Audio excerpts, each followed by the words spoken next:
Tonight, breaking news, the controversial police video just out. Milwaukee police speaking just moments ago, the NBA player tased by police. The body cam video just released, the mayor expressing concern even before the images were made public. All of this after the player had parked his car across a handicapped parking space. Also at this hour, new video coming in tonight just moments before that plane crash. The Americans on board, miracle survivors, and it shows the plane coming in for landing. What went wrong? Major news tonight, the NFL saying players must stand for the anthem or the team will be fined. At least one team tonight now saying that if the players kneel, they'll pay the fine for them. President Trump's unproven spy claims tonight saying someone from the FBI might have infiltrated his campaign, but the president providing no evidence. The major tropical system set to slam the south and east this Memorial Day weekend. Rob has the new track tonight. And growing pressure this evening, the doctor at another university accused of sexual assault. Hundreds of calls to a hotline. Should the president of that university resign? This is ABC World News Tonight with David Muir. Good evening, and it's great to have you with us here on a very busy Wednesday night. And as we come on the air tonight, the police chief in Milwaukee speaking at this hour. Police body cam video just released. An NBA player tased by police. Authorities were concerned even before these images were released. You can see the scuffle with police during the incident in a parking lot. Police say Sterling Brown had parked across two handicapped parking spots. And then this. Taser, taser, taser! Police tasing him after they say he got aggressive. 16 hours later, Brown showed up at the game bruised. And tonight he has just issued a statement saying that what happened to me should not happen to anyone. ABC's Alex Perez leading us off tonight from Milwaukee. This just released police body cam video tonight showing the confrontation between police and Milwaukee Bucks player Sterling Brown. Taser, taser, taser! In the video, Brown appears to approach the officer. The situation soon escalating. Officers then tasing Brown and putting him in handcuffs.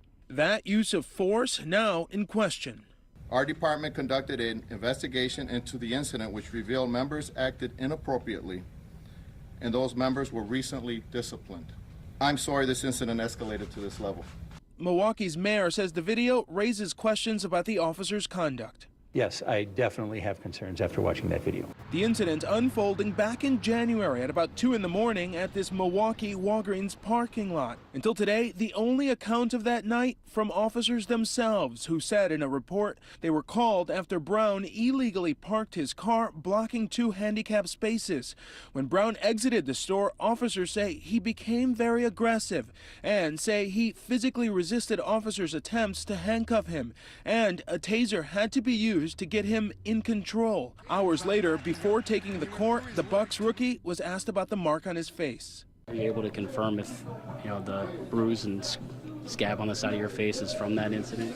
I mean, like I said, so it's an issue I'm dealing with right now. I mean, that's all I can really want to. That's all I really want to say right now. The 22-year-old, whose father is a retired Illinois police officer, hasn't publicly addressed the incident, but his attorney says they intend to file a civil rights lawsuit. So let's bring in Alex Perez live at the Milwaukee Police Department tonight. And Alex, Sterling Brown was never charged in this case, as we know, and tonight we're now hearing from him. That's right, David. Sterling Brown did not receive any criminal charges, but he did get a parking ticket after all this. In a statement on Twitter tonight, Sterling Brown is saying he hopes to bring a voice to those who are not heard and hopes he can also stop other people from becoming victims. David? Alex Perez leading us off tonight. Alex, thank you. Meantime, the NFL is out tonight with a new policy on the national anthem, insisting that players on the field must stand for the anthem or that the team will be fined. Players taking a knee to protest became a national controversy after President Trump condemned it. Well, tonight the players say they were not consulted, and at least one team says that if their players kneel, they'll pay for them. Here's ABC's Gio Benitez. Tonight, the NFL addressing the controversy over national anthem protests, announcing a new policy. If anyone is on the field and is disrespectful to the anthem or the flag, there would be a fine from the league against the team. Under the new rules, players may stay in the locker room during the Star-Spangled Banner, but if they are on the field, they must stand, or the team could face fines. We want people to be respectful to the national anthem. We want people to stand. The rule change coming 2 years after former San Francisco 49ers quarterback Colin Kaepernick first started kneeling to protest racial inequality and police brutality. President Trump pressuring the league for months. Wouldn't you love to see one of these NFL owners, when somebody disrespects our flag, to say, get that son of a off the field right now, out, he's fired. Just days ago, the president praising NASCAR. They do indeed, Brian, stand for the playing of the national anthem, right? NFL Commissioner Roger Goodell calling the unanimous vote by team owners a compromise, but the NFL Players Association says it was not consulted on this change. Gio Benitez with us live as well tonight. And Gio, as I mentioned there, one team chairman saying today that the team will pay for his players if they choose to kneel. Yeah, that's right, David. We're talking about Chris Johnson, chairman of the Jets. He says he's not going to discourage players from taking a knee. He'll pay if he has to. And the Players Union says it will be challenging this. It'll be ready to challenge this if it needs to, David. All right, Gio, our thanks to you as well. Also new this evening, video from the moments before that plane crash. Americans on board. The plane had taken off from Austin, Texas. It then crashed in Honduras off the runway, splitting in two. You can see the pictures there. As we told you, miraculously, everyone survived this, several Americans among them. Well, tonight, those new images, the plane just as it was coming in. And here's ABC's David Curley. Tonight, after the astonishing rescue of 4 American business executives and 2 crew members after this private jet crash, video of the moments just before that crash. Airport closed-circuit cameras in the Honduran capital capturing the Gulfstream jet landing at what appears to be a high rate of speed and not slowing significantly as it runs off the other end of the runway, crashing and then breaking in two. The 4 executives pulled from the wreckage work for the Austin-based Easy Corp, which operates pawn shops in the U.S. and Latin America, including Honduras. One of the pilots, Alex Murta, and some of the executives who suffered only minor injuries returned to the U.S. tonight. Meanwhile, Easy Corp's chief operating officer, Joe Rotunda, underwent surgery for broken ribs and a punctured lung and remains in Honduras.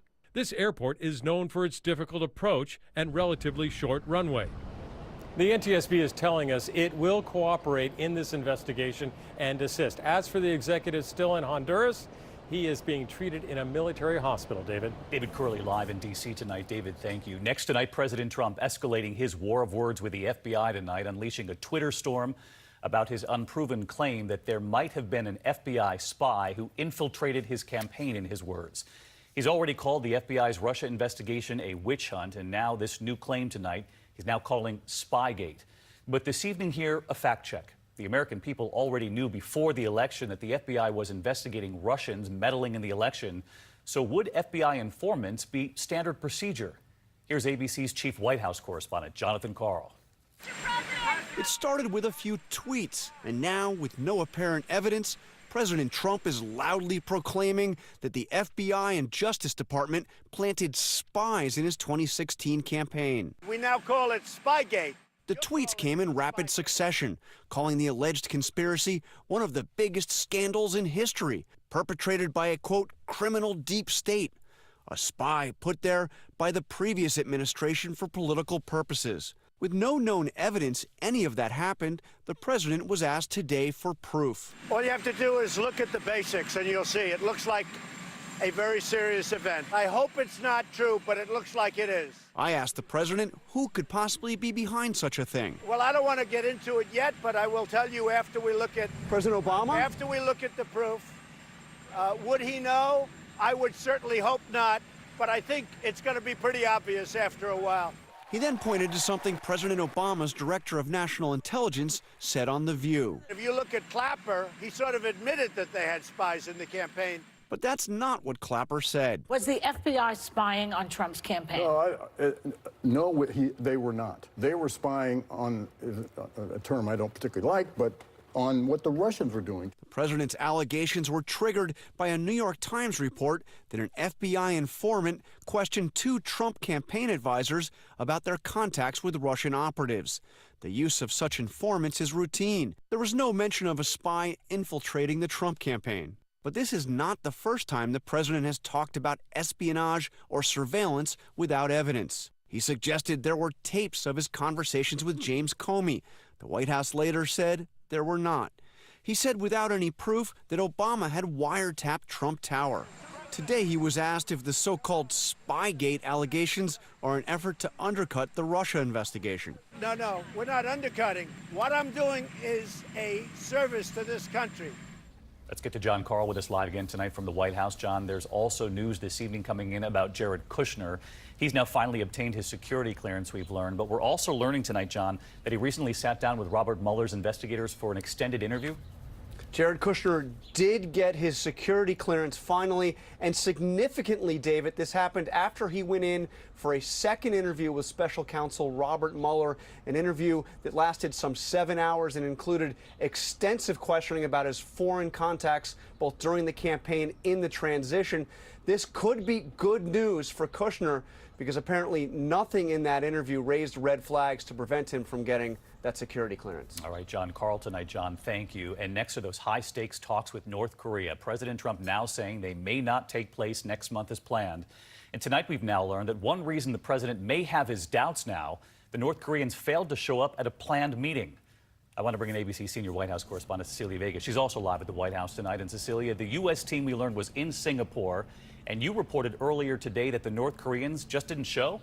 Yeah, David, I'm told this was about 2 weeks ago for what was supposed to be a planning meeting for this summit in Singapore. And as you said, the North Koreans just didn't show up. So this U.S. delegation is going to try it again. They're headed to Singapore this weekend, hopeful that this time the North Koreans do indeed show up. Now, you'll remember just yesterday, the president said he seemed to back away from what had been a key U.S. demand in these talks, the complete and immediate denuclearization of North Korea. But today, the Secretary of State seemed to suggest that that demand is now back on the table. David, Mike Pompeo said he wants rapid, total, and complete denuclearization, quote, that won't be extended over time. All right, we'll see if they show up for the planning in the coming days this time. Cecilia, our thanks to you as well. Next, the tropical disturbance we're watching right now in the Gulf, and now a 60% chance it will become a tropical depression. Either way, this system slams into the coast this holiday weekend, bringing winds and rain to the south and the east. Flash flooding already a problem tonight in Fort Collins, Colorado. Cars and trucks underwater, covered with hail. Thunderstorms lashing Washington, D.C. and Virginia. A park trail turning into a rushing river there in Arlington. Let's get right to senior meteorologist Rob Marciano, tracking it all for us, and just with the holiday weekend approaching. Yeah, and you know, we're still 9 days away till the official start of hurricane season. We could have a named storm before then. As you mentioned, better than a 50-50 shot of getting some development out of this. You see the thunderstorms flaring up over Cancun, but the main threat is going to be rain. It's going to be forced up over the Florida Peninsula. Some areas already seeing over a foot of rain in the last 10 days. It could see another 5+ inches over the weekend, David, so flooding is going to be an issue. Reminds us that watching the tropics, that season is here now. All right, Rob, thank you. Next tonight, the president of USC under fire this evening after several former students sued the university, accusing a campus gynecologist of sexual misconduct and assault. They claim it went on for years and that the university failed to respond to complaints. Tonight, there have now been hundreds of calls to a hotline that's been set up, and here's ABC's Kana Whitworth, and we warn you tonight, some of the details are disturbing. Tonight, mounting pressure on USC's president to resign after allegations the university ignored multiple complaints of sexual misconduct by a now former campus gynecologist. Lucy Chi is one of 7 women filing lawsuits against the university and the school's only gynecologist for nearly 30 years, Dr. George Tyndall. He told me, go ahead and undress, I'll turn around. And he turned, only sideways so that he could kind of still look out of the corner of his eye. I felt uncomfortable, but then I thought, he's the doctor. He knows what he's supposed to do. The university says they've received as many as 300 calls on a hotline set up for patients of Dr. Tyndall. He stuck his fingers inside me, and then he moved them around. I said, no, yeah. There's no need. There's no need. Please stop. No, and he said... You asked him to stop? I asked him to stop. And did he? He didn't.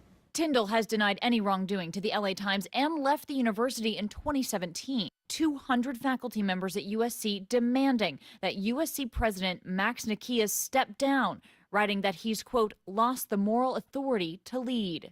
Nikias, who has the full support of the Board of Trustees, has said Tyndall's alleged misconduct is unacceptable, and he has a plan to change the culture of the university when it comes to handling allegations of sexual misconduct. David, I spoke with a lawyer who said